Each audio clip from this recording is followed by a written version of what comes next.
What are regular and irregular verbs? There are some more complex descriptions of regular and irregular verbs, but they expect you to know more grammar concepts. My aim here is to explain to you the difference between regular and irregular verbs without expecting you to know more grammar concepts. As you may know, verbs are action words. If you do something, you express it using a verb. How you use a verb changes depending on how many people, there can be people or objects or animals or whatever, are doing something. In English grammar, this changing of how the verb is said according to the number of people or objects is called subject-verb agreement, and even subject-verb concordance to make it sound heavier. Or whether they are doing something in the past, in the present, or in the future. How a verb changes according to the number of people in the sentence, or whether some action is happening in the past or present, is called conjugation. This is extra information. Right now you don't need to learn what is conjugation to know what regular and irregular verbs are. Let's first understand what are regular verbs. Consider these examples. Maria walks. The students walk. Maria walked yesterday. Maria is walking right now. The base word walk is not changing. For present tense singular, simply s is added. Maria walks. For present tense plural, s is removed. The students walk. For past tense, ed is added. Maria walked yesterday. For present continuous, ing is added. Maria is walking right now. In regular verbs, only s, ed or ing is added based on whether it is applied on something singular or plural, or whether it is being used in the past tense or the present tense or present continuous. Play is another example of irregular verb. Maria plays. The students play. Maria played yesterday.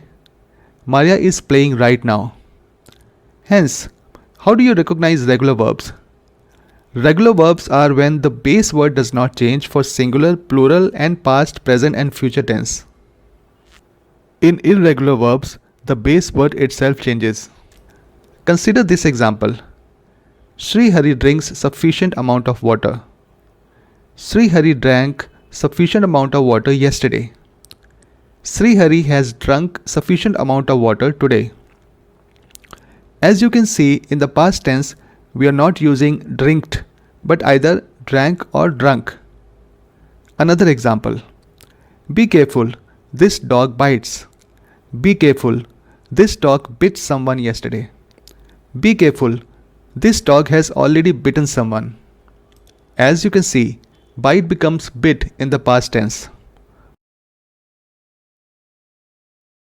Or, I have asked Roger to buy some books. Roger buys lots of books every month. Last month, Roger bought many books. As you can see, in the past tense, buy becomes bought.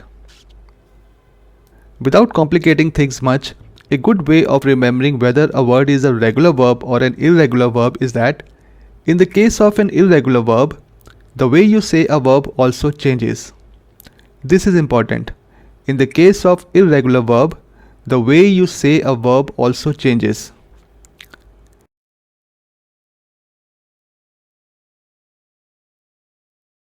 Teach becomes taught. Go becomes went. Do becomes did or done. Eat becomes ate. Feel becomes felt. Grow becomes grew. Find becomes found. So, in the case of irregular verbs, even the sound of the word changes. This is how you differentiate between regular and irregular verbs. Like this video, subscribe to my channel or click the bell icon to receive instant notifications.